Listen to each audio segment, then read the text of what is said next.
Salut à tous, on va parler Blast City, on va surtout parler du son, le audio. Pourquoi est-ce que je vais parler de ça? Beaucoup de personnes vantent la Blast City en disant que le son est top. Moi, pour moi, il est vraiment pas terrible. J'ai démonté à côté pour voir un petit peu comment c'était branlé cette histoire-là. Et voilà, ça c'est un haut-parleur, donc c'est le gauche de l'écran, hein, c'est celui-là. Donc c'est des haut-parleurs qui sont, il y a une espèce de chambre de résonance avec un système pseudo basse réflexe, enfin je sais pas trop, voilà, écoutez, ça sonne creux, ça n'a, voilà, ça serait rien à avoir de bon avec ça, ça ne serait rien à faire de bon. Alors c'est du 8 ohms, c'est supposé faire 20 watts pièce ici, d'accord. Alors moi ce que j'ai fait, c'est que j'ai cherché à trouver un haut-parleur qui pourrait matcher avec ça. Donc pour matcher, qu'est-ce que j'ai trouvé? C'est chez Wave Master, un peu comme ça. Ouais, Wave Master, c'est ça, j'ai la boîte qui est juste là. Et en fait, c'est un kit 2 poids. Voilà la partie son, donc c'est 2 tweeters dans une mini colonne comme ça. Au niveau de la largeur, ça match, il n'y a pas de problème, ça match. Au niveau de la taille, il y a un problème, c'est comment je vais fixer ça. En fait, c'est pas un problème, c'est fixé sur une charnière ici. Vous voyez, il y a un effet un peu charnière. Je vais enlever cette charnière et je vais visser ça ici avec une équerre. Donc je vais rajouter une équerre pour pouvoir fixer ça en lieu et place sur les pattes qui sont là. Simplement. Donc pouvoir faire ici avec un plat, un retour, et fixer ça là à la bonne hauteur par rapport à la grille. Et ça va se positionner du coup derrière la grille sans problème. Donc solution toute trouvée déjà pour la fixation. Pas très compliqué. Une simple équerre, soit je la fais à l'impression 3D, soit je la fais en métal. Je prends une tôle, je la coupe, je la fore et tout, je la mets en place. Me retrouver avec ça, vous allez dire, ouais, tu vas gagner quoi entre deux tweeters comme ça et un tweeter là? Je peux vous dire déjà que le tweeter qui est là, voilà. On est clairement sur une gamme beaucoup plus récente. On aura une meilleure bande passante, on aura une meilleure dynamique et ça marche beaucoup mieux. Vous allez voir, moi j'ai fait un essai comme ça, vite fait, branché, écouté avec mon téléphone en Bluetooth. Le son, c'est vachement mieux que ça, vraiment. Alors pourquoi est-ce que c'est vraiment mieux que ça alors qu'en fait il y a deux tweeters par colonne, par côté, donc pour la stéréo, oui, mais je vais pouvoir loger ça derrière la cashbox, un petit caisson de basse, avec un subwoofer donc qui est à mon avis de 13 cm ou 10 cm, maximum 13, minimum 10, je ne sais pas exactement la taille, je pense que c'est 10, voilà, ça doit être 13, ça doit être 13 cm. Alors le tout, voilà, donc il y a une alimentation ici, moi je vais déporter l'alimentation pour que ça s'allume en même temps que la borne, donc ça c'est pas compliqué, j'ai l'alimentation 220, 110 volts pour alimenter la Blast, et sur cette alimentation là il y a une sortie 110 et une sortie 220 pilotée. Donc quand j'allume la borne en 110, j'allume en même temps une prise de 120, donc je vais brancher simplement dessus, fais mes petits réglages basse aigu. Moi petite entrée ici, ça tombe très bien parce que comme je tourne sur le RGB JAMA, il y a une sortie stéréo, je vais pouvoir brancher la sortie stéréo directement sur le caisson de basse. Et alors pour ce qui est du réglage du son, il y a une télécommande déportée avec, donc voilà la télécommande. Je vais simplement la fixer au-dessus du panel, donc plutôt que de lever le panel et de régler le son au potard qui est en dessous du panel, donc d'origine, j'aurai celui-là qui me permettra pareil de régler le son, tout simplement, d'éteindre les haut-parleurs au besoin si je suis en train de faire une vidéo à live ou autre et que la borne tourne et que j'ai pas envie qu'il y ait du son qui, je peux carrément éteindre d'ici. C'est vraiment bien foutu. Donc je vais installer tout ça. On va voir un petit peu ce que ça donne. À mon avis, à mon sens, c'est peut-être une des solutions les plus faciles parce que moi j'avais entendu parler de haut-parleurs qui avaient été fabriqués, etc. Il faudrait que j'aille revoir sur la chaîne de Biggie où il parle de ces haut-parleurs-là. Mais j'ai appris par après d'une façon détournée qu'il y avait un problème avec ces haut-parleurs ou quoi. C'est un peu flou, c'est pas très clair, on ne trouve pas facilement des renseignements. J'ai pas voulu creuser là-dessus, j'ai pas voulu emmerder les gens à poser des questions, etc. Je me suis dit, je vais essayer de me tourner sur une solution qui a été proposée en amont pour l'Astro City. Je vais l'appliquer sur la Blast. Après tout, pourquoi pas? Surtout en ayant trouvé des haut-parleurs comme ça. Je vous dis, c'est des Wave Master Stacks. Je vous mettrai le lien en description. C'est un lien affilié, je vous le dis tout de suite. Donc vous achetez pas, vous cliquez pas. Ça c'est comme vous voulez. Moi, ça m'est complètement égal. C'est juste pour vous montrer le modèle. Après, vous l'achetez, vous faites comme vous voulez. Si vous pensez que ça peut être utile. De toute manière, avant la fin de cette vidéo, vous aurez le résultat installé. Parce que le but dans cette vidéo, c'est qu'on voit et qu'on puisse tester. Je vais maintenant démonter le côté gauche qui est plus compliqué, c'est le plus chiant à démonter. Celui-là, le côté gauche de l'écran, facile. Par en dessous, Je me suis simplement passé mon bras, j'ai dévissé les deux vis, j'ai fait tomber le haut-parleur. Ici, vu que je suis tourné en tâté, j'ai la platine qui est là. Du coup, c'est chiant parce que là, j'ai le haut-parleur. Et ce que j'espère en définitif avec tout ça aussi, c'est que je vais réduire un petit peu cette espèce d'effet de magnétisme que j'ai sur l'écran, même si je pense pas que ce soit ça. Je pense que le problème est lié au yoke, mais je vais essayer de m'organiser pour avoir des nouvelles bagues de convergence, parce que les bagues ayant cassé, j'ai mis des autres, et un nouveau yoke, et voir si je vais pas pouvoir résoudre ce problème de taches dans l'écran, parce que c'est un peu embêtant maintenant qu'il a été rénové au niveau de la surface, hein. Ça je vous invite à aller voir la vidéo de la technique de restauration d'un écran rayé du Bled, avec du vernis à ongles donc ça c'est restauré, ça tient toujours, donc voilà, ça fait quand même maintenant un petit temps que la borne tourne tous les jours et ça n'a pas bougé, donc ça a l'air de fonctionner. Mais malheureusement voilà, avec ça c'est un peu compliqué. Alors on a bon bouger le frame, on n'a pas accès, c'est fermé là, donc il faut vraiment aller par derrière. Donc par là ça va être compliqué à mon avis de passer mon bras et de faire les vis là avec la platine qui est dans le chemin. Je vais quand même essayer parce que j'ai pas envie de tout démonter pour enlever juste le haut-parleur. Et après, moi, je passe, à mon avis, au plus simple. Je vais aller à l'impression 3D dans un premier temps pour faire une patte qui va me permettre de fixer les haut-parleurs, un haut-parleur là et un haut-parleur là derrière les grilles. Cette manière-là, on aura le son pareil dirigé vers le visage. Ça sera l'emplacement comme l'origine, qui est son de basse dans le bas de la borne, pour booster un petit peu tout ça et faire un petit peu trembler les murs. Je pense que ça sera pas mal. Bon, c'était une longue intro pour vous expliquer un peu tout ça. J'attaque tout ça, je mets la GoPro, je vais filmer avec ma GoPro. Comme ça, ben, je vous verrai en même temps. On se fait un petit montage vite fait et on se voit pour la conclusion après.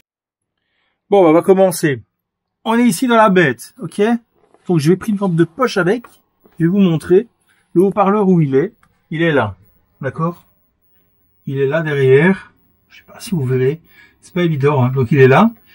Il y a deux vis qui sont au cul du haut-parleur ou alors directement fixées à la borne pour pouvoir enlever ça. Je sais pas si je vais essayer comme ça, je vais tâter la borne hein, parce que j'ai pas envie de me faire juter avec un coup que je pourrais me prendre, je vois pas trop de haut parce que là il n'y a pas vraiment d'électricité. Mais on ne sait jamais, hein, on a toujours un peu des surprises. Donc moi je vous conseille de toute manière de toujours travailler en sécurité. Quand vous travaillez comme ça sert à laisser la borne ouverte, allumée, de toute manière vous ne pouvez pas jouer en même temps. Donc pensez à éteindre, c'est vaut mieux, hein, parce que quand on se fait électrocuter ou électriser, c'est pas marrant, hein, au cas où. Bon, ouais, je sais pas pourquoi là, il est quelle heure? Il est 1h du matin, je me lance encore dans un truc là. Enfin, soit. Bon, alors avant de commencer à démonter l'autre côté, ce que je vais faire, parce qu'il faut du temps pour imprimer les pièces. Et pendant que la pièce s'imprime, bah, en fait, je peux démonter. Rentabiliser le temps, c'est important. Alors, qu'est-ce que je fais? Ben, c'est simple. Ici, vous voyez, il y a le trou. Ben, je vais essayer, c'est pas facile, putain, pas de place. Oh. Je suis en train de me péter le dos. Et je sais même pas ce que vous voyez là. Vous voyez la grille ou pas? Elle est toute rouillée là. Là. Au bout de mon doigt là. Oh putain. Tenir la lampe de poche, monter avec mon doigt. Là. Ça. C'est la grille. Ok? Donc le trou inférieur, celui-là. Celui qui est là. Eh ben c'est le trou qui est le plus en face. Donc il faut que je fasse une patte qui va se fixer aux deux trous pour que ce soit solide. Avec un retour ici ouais, le mieux à faire, c'est de repartir vers le fond, plutôt que de repartir vers l'arrière, pour rapprocher le haut-parleur au maximum de la grille. Donc je fais un plat avec deux trous à l'anthrax, des trous de fixation dans le châssis de la borne, et je refais un retour avec un autre trou, qui va me permettre lui de fixer l'endroit charnière du haut-parleur. Comme ça, je vais pouvoir le régler en inclinaison pour qu'il soit le plus proche possible de la grille, qu'il soit le plus parallèle possible aussi à la grille, et ça devrait aller. Maintenant, il faut quand même quelque chose de solide. Dans un premier temps, je vais faire une impression 3D, et si ça va, tant mieux, je vais essayer de faire des renforts dessus, et si ça ne va pas, eh ben, je ferai en métal, hein. C'est pas très grave, je ferai carrément avec des plats pliés, etc., forés. Mais il y a moyen de faire quelque chose, à mon avis, de pas mal propre. Je vais aller chercher le haut-parleur et on va déjà le positionner pour voir ce que ça donne. Écoutez, il y a encore une autre solution, en fait. Donc là, j'ai le haut-parleur qui est mis. Je vais essayer de vous montrer, mais c'est pas facile. Heureusement, il n'y a pas de place. Hein. C'est là ce que je suis en train de faire là. Vous voyez le plat, le rond qui est fourni avec. En fait, si je lui fais un trou et que je fixe directement dessus, ben, j'ai le haut-parleur qui match avec la grille. Simplement. Pas besoin de faire de pattes. Faut juste faire un trou dans le support, en fait. Vous voyez, dans ce support-là, par rapport au trou. Si je fort, je vais le mettre en place. Je le serre, simplement. À mon avis, je ne verrai rien du tout. Ce que je suis en train de faire là, c'est à l'aveugle. Donc, je vais mesurer par rapport à la hauteur du haut-parleur que je veux qu'il ait par rapport à la grille. Je vais marquer le support, le forer au diamètre de, à mon avis, de 6, à l'œil comme ça. Et le fixer directement au châssis et voir si ça tient. Et si ça tient, bah, quoi de plus simple, hein? Franchement, quoi de plus simple? Je vous le demande. Ça a l'air d'être pas mal, là. Ça a l'air d'être vraiment pas mal. De toute façon, avant de faire l'autre côté, ce que je vais faire, je vais fixer ça, mettre le caisson en place, alimenter le tout, faire un essai. Et si c'est bon, je m'attaque au côté droit de l'écran après. Parce que si c'est pas bon et qu'il y a d'autres changements à faire, etc., je vais pas, voilà. Je teste d'abord à côté. Mais, à mon avis, je tiens le bon bout, là. Je tiens vraiment le bon bout. Ça. Ah ouais, je suis trop fort, en fait. Alors, ben, faites pas attention au bordel dans les câbles, hein, parce que bon, forcément, je vais terminer à l'instant, et il est, je rigole pas, il est, 3h du matin. Okay. Donc là, on a le haut-parleur qui est là, le caisson grave, il est juste à côté du bloc d'alim. Il est pas collé au bloc d'alim, il y a du jeu. Ah, c'est tellement fort que on ne m'entendra plus.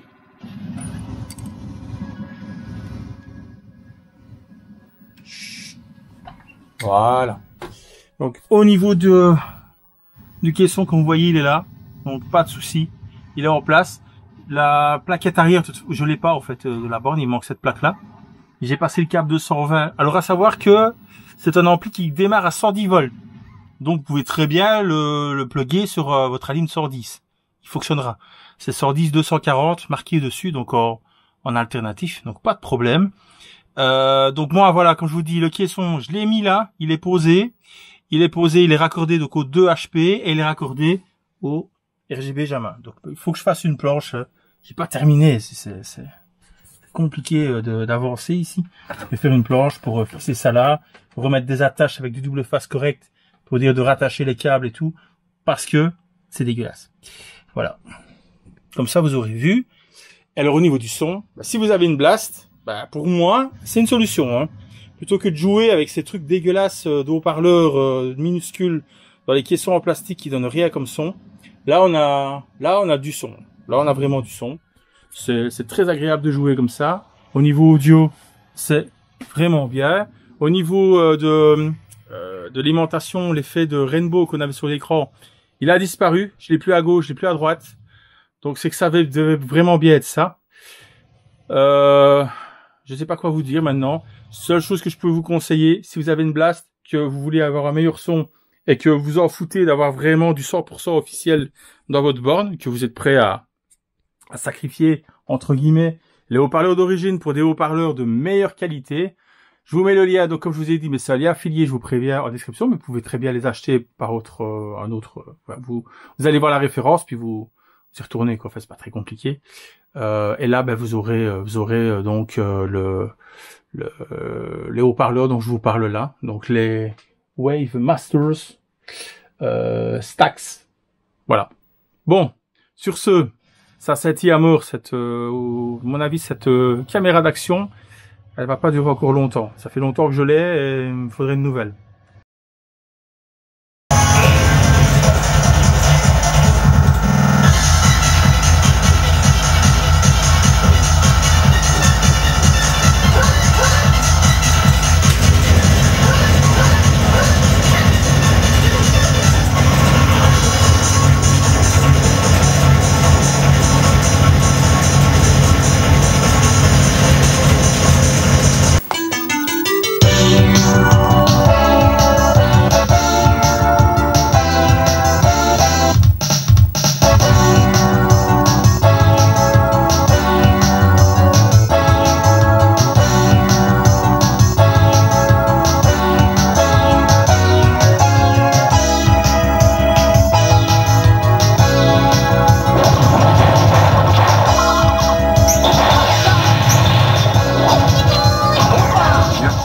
J'ai dû le faire en NG plus 4 ou plus 5, donc 5 Oh, désolé, sur la série X. je suis occupé à regarder la vidéo de Rio Seba. Il est parti chez mon pote Red Blood, en train de filmer sa collègue. Et c'est une putain de vidéo, je vous la conseille. Sur ce, parce qu'en même temps que je travaille, j'ai écouté. J'ai mis le haut-parleur. Il tombe pile poil en face des grilles, c'est magnifique le son. Qu'est-ce que ça fait du bien. Je suis désolé pour l'éclairage. Mon éclairage LED qui est au-dessus de la caméra vient de me lâcher. J'ai mis un éclairage d'Apoel qui est là. Ça me fait un petit peu la tête, un peu de Scream. Si ça ne te plaît pas, tu m'envoies un petit PayPal et je me rachète un panneau LED. Putain, ma GoPro qui vient de lâcher et maintenant mon panneau LED. C'est une soirée à 400 balles, quoi. Voilà, tranquillou. On reprend. Les haut-parleurs sont placés, super facile. Tu les sors de la boîte, tu bouges les haut-parleurs d'origine, tu présentes, tu fais ton petit trait pour voir à quelle hauteur tu dois faire ton trou, tu mesures la distance, tu perces, tu mets ta vis, ton haut-parleur est en face, tu fais en même temps, tu fais le même trou de l'autre côté au même endroit, en miroir forcément, sinon il va y avoir un problème. Dans le socle, tu mets tes deux haut-parleurs, tu ramènes tes câbles, tu mets le caisson à côté de l'alimentation, ici à droite, il y a l'alimentation, puis il y a un creux, il se glisse dedans sans problème, tu connectes le tout, tu sors le 220 volts, savoir que ça prend aussi du 110 volts, donc si tu as du 110 volts uniquement, tu peux brancher le caisson de basse, ça va fonctionner en 110, il accepte, tu remontes le câble jusqu'ici. Quand tu prends la télécommande, tu descends le câble plutôt dans ce sens-là, ça passe mieux. Tu descends le câble pour pouvoir y mettre la télécommande. Maintenant que la télécommande est en place, crois-moi, là j'étais même pas aux trois quarts, ça envoie du très très lourd. Je vais pas mettre à fond une seule fois en jouant à ça. Qu'est-ce que ça m'a apporté de plus? Ça m'a apporté de plus que j'ai remarqué que je n'ai plus de rainbow sur le côté, j'ai plus d'effet de magnétisme. C'est parti. Il me reste au milieu, donc c'est bien ce que je disais. En plus des HP, j'ai un problème de yoke. J'ai tellement un gros problème avec cette borne au niveau du magnétisme, au niveau de l'écran, je précise au niveau de l'écran, que si l'Astro est allumée et que j'allume celle-là, j'ai du rainbow sur l'Astro. C'est un truc de malade. Je suis obligé de prendre le stick et passer un coup pour démagnétiser. Ça va magnétiser l'écran qui est à côté. Donc, il y a vraiment un problème. Il y a une fuite quelque part avec celle-là. Je vais vérifier correctement aussi les terres. Ça peut jouer hein, au niveau des terres. Il faut que je vérifie ça correctement. Au niveau du son, franchement, je vous le conseille. Donc, Sound Wave Masters Stax Soul description. Il y a un lien, ok? Tu vas voir, tu regardes ce que c'est. Ça m'a coûté 89 €. J'ai pris les versions Bluetooth. Attention, la version Bluetooth est moins chère que la version sans Bluetooth. C'est les mêmes, il n'y a pas de Bluetooth, ils sont plus chers, je ne comprends pas. Enfin, soit. Donc, version Bluetooth, 89 €. Installé, le temps d'installation, il est 3h30 du matin. J'ai commencé, il était à peu près 1h30. Donc, on va dire, ça a mis 1 heure. J'ai joué. Hein. J'ai joué à Spegaluda, à Ikaruga, à Dodonpachi, voilà, j'ai joué, donc on va enlever une petite demi-heure, allez 1 heure, ça a pris 1 heure, c'est très très simple, franchement je vous le conseille, il n'y a pas de modification à votre borne, et ça c'est important, tu ne touches pas à ta borne, tu laisses ta borne d'origine, tu veux revenir en arrière, tu enlèves ça, une vis de chaque côté, tu remets le haut-parleur, 2 vis, tu remets le connecteur, tu es reparti sur le son stéréo pourri d'origine de la Blast, sans aucun problème, ça va tout de suite, simplement, aucune modif, ça je kiffe, et ça je suis sûr que ça aussi tu vas apprécier. Si toi t'as une Blast et que t'es honnête, tu vas dire ouais c'est vrai que le son, c'est un peu chiche, il y avait moyen d'avoir mieux, ça serait top. Voilà, avec ça il y a mieux. Les haut-parleurs ils passent parfaitement entre le retour écran, l'écran et le bord de la borne. De ce côté-ci, pour être sécure et avoir plus de facilité, je me suis dit je vais quand même essayer. J'ai carrément coupé dans le socle, j'ai enlevé un morceau. Donc vous avez le rond, ben, j'ai enlevé pour faire un plat pour ce côté ici. Ça s'approchait un peu trop près de l'écran. Je trouvais que le métal était un peu près de l'écran. J'ai coupé pour enlever, pour que ne pas que ça touche, je sois sûr. J'ai mis la vis et voilà, franchement, que dire? Eh ben, au niveau du son, ça change tout. Au niveau de l'ambiance de jeu, ça change tout. Je vous le conseille vraiment de changer vos HP. Ça change tout vraiment l'expérience de jeu selon moi. Et le son est top comme ça. Ici, c'est une solution qui coûte 89 €, c'est vrai que c'est cher. Je pense qu'il y a des haut-parleurs qui existent de remplacement, des haut-parleurs d'origine qui sont là, qu'on peut trouver sur Internet dans les dizaines d'euros. Il faut compter qu'il faut les acheter quand même les 4, plus les tweeters à remplacer. Donc de toute manière, je pense que j'ai pas fait le calcul, on ne doit pas s'en sortir loin des 50 balles avec la douane minimum, avec les douanes, etc. Ici, 89 €, livré du jour au lendemain grâce à Amazon, 2 trous, 2 vis, glisser le tout, raccorder 220, télécommande sous le panel, faire ça pour changer le son ou faire ça, ça change pas grand chose, hein. Donc voilà, puis savoir quand même que vous avez le raccourci clavier Recalbox, hein, quand vous avez RGB JAMA, start vers le haut, vous montez le son, start vers le bas, vous diminuez le son. Ça c'est pour vous, c'est cadeau. Start vers le droite, vous accélérez et vous allez plus loin, passer la démo par exemple, et après vous revenez au jeu. Ça c'est cadeau, hein, ok. Donc sur ce, ben moi je pense que j'ai déjà beaucoup trop parlé, que j'ai pas réussi à filmer le quart de la moitié de ce que je voulais filmer à la base. Vous n'en pouvez rien, je suis le seul responsable, on va dire. C'est de ma faute. Sur ce, je vous dis, on se revoit quand on se revoit. À ciao.